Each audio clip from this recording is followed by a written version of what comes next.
Buenas tardes. Hoy vamos a tocar el tema de fuentes del derecho administrativo. Mi nombre es Milady Pinto Romero y vamos a empezar con las fuentes formales del derecho administrativo colombiano. Pues las fuentes del derecho provienen del latín fontis.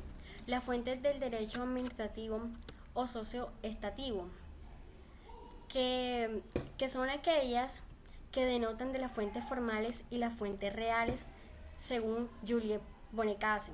Las fuentes formales son aquellas que adquieren validez cuando regulan conductas humanas o institucionales, que han sido elevadas a rangos constitucionales por actos soberanos del pueblo o órganos legislativos, ordinarios y extraordinarios, y adquieren calidad de normas jurídicas.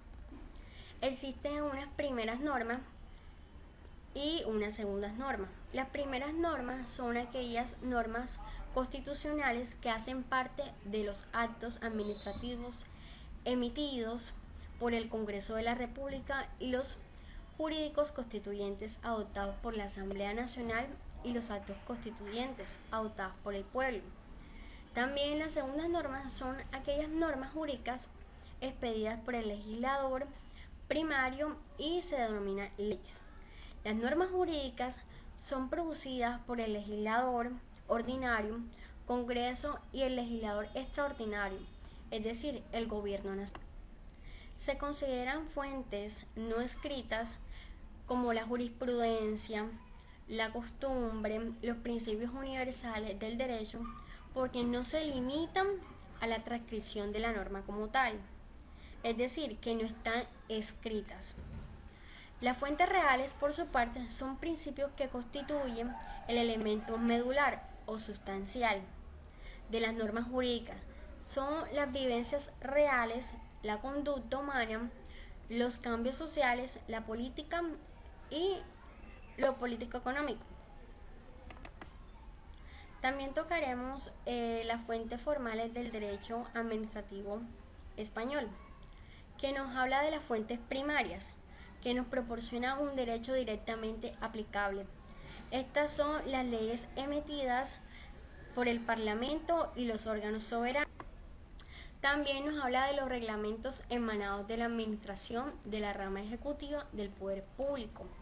Las fuentes primarias, siendo fuentes escritas, se caracterizan por ser generales y jerarquizadas y tienen vocación hacia el futuro. Estas significan que sean normas jurídicas, es decir, regla general.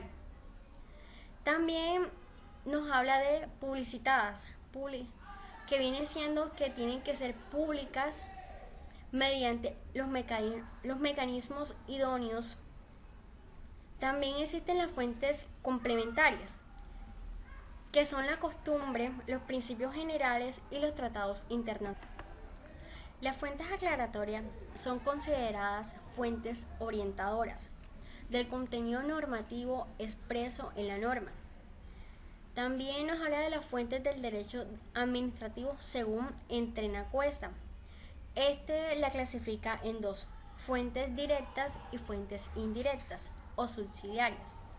Las fuentes directas vienen siendo la Constitución, la ley, los dispositores normativos con fuerza de ley, decreto de ley y decreto legislativo, el reglamento, la Constitución y los principios generales del derecho.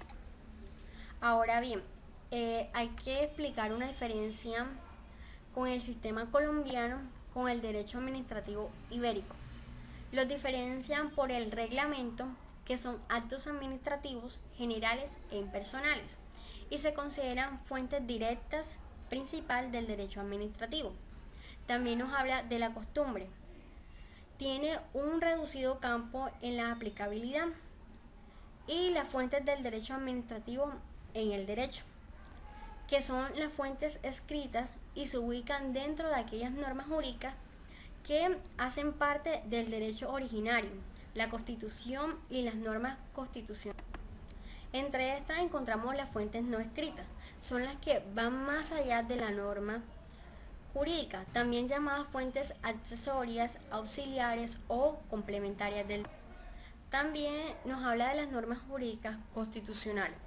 Nos dice que las normas jurídicas constitucionales son la constitución política que está hecha para regular y es ley reformatoria y derogatoria.